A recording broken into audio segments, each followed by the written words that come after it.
question is that the motion moved by the Honourable the Prime Minister be agreed to, and I give the call to the Assistant Minister for Social Services and the Assistant Minister for the Prevention of Family Violence. Thank you, Speaker. And I also rise to make a contribution on this condolence motion for Queen Elizabeth II and pay my respects for her extraordinary lifetime of leadership, duty and service. And Speaker, on her 21st birthday, in a speech broadcast on the radio from Cape Town, the Queen, who was then Princess Elizabeth, dedicated her life to the people of the Commonwealth, in which she said, "I declare before you all my whole life, whether it be long or short, shall be devoted to your service." And, as the Archbishop of Canterbury said at the Queen's funeral, rarely has such a promise been so well kept. And today we proudly honour her memory.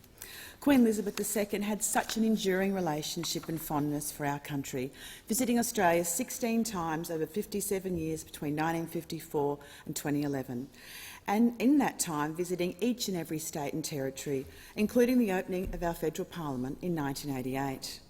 Her Majesty's trips to Australia were often lengthy, with the visit in 1954 spanning 8 weeks. And I pay tribute to all these visits, particularly those ones to regional Australia. In fact, on the Royal Tour in 1963, Her Majesty and the Duke of Edinburgh made visits to over 70 country towns across the nation, which of course included our beautiful northern rivers and places close to home such as Casino and Lismore.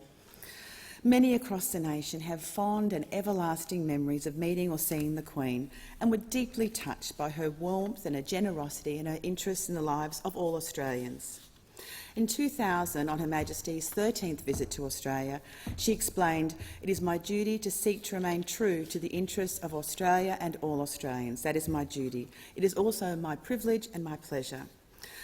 Now, we all know the loss of the Queen is being felt right throughout the Commonwealth, throughout Australia and indeed throughout my electorate of Richmond. Many on the New South Wales North Coast are mourning her loss intensely, the loss of a constant and reassuring presence in all of our lives, one who was a source of comfort and familiarity against the backdrop of an ever-changing world. In fact, my office, like everyone here, has been inundated with countless tributes and many people attending in person to sign the condolence book. These contributions included deep appreciation for the kindness shown by the Queen whenever Australia fell into times of crisis, such as floods, bushfires, the pandemic, all of which my electorate has felt acutely. I'd like to share some of the sentiments shared by some of the community in the condolence book. From a very young child, thank you so much for everything you've done and all your service. You were such a loyal and loving Queen, and I'm so grateful we got to call you our Queen. From Feely Hamer, the coordinator of the Tweed Filipino Support Group, she says, "The loss of a significant personality in the world is a setback for us all. Condolences." And from Brenda Jack of Kingscliff, 1,000 thank yous. There will never be another so dedicated and so loved. And of course, many of the contributions in the condolence book have even included some lovely messages about Her Majesty's corgis, to which I can inform those interested the Queen had 30 dogs that she cared for throughout her lifetime. Now, Speaker, today, along with my parliamentary colleagues, we pay tribute to Her Majesty's lifetime of leadership, loyalty and commitment. This year was of particular significance, with the Queen celebrating her Platinum Jubilee.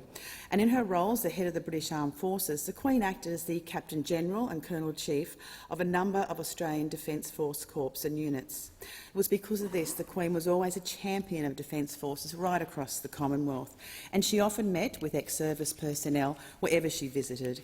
And in honouring the Queen's dedication to our armed forces, I of course pay tribute to all the veterans in my electorate of Richmond. Speaker, with the passing of Queen Elizabeth II, an historic reign and a life long devoted to duty, faith, family and service has come to an end. And there is indeed comfort to be found in Her Majesty's own words: "Grief is the price we pay for love." Now is also the time to send our thoughts to King Charles and the entire royal family who've lost a beloved mother, grandmother and great-grandmother. The fact is, Her Majesty provided continuity and certainty during some of the most uncertain times, and she now rightfully takes her place in history amongst the most revered. In 2006, at a visit to Parliament, the Queen described the people of Australia as leavened by genuine warmth, generosity and humour, and this is how we today are remembering her. Speaker, fail Her Majesty the Queen, May you be eternally with your strength and stay.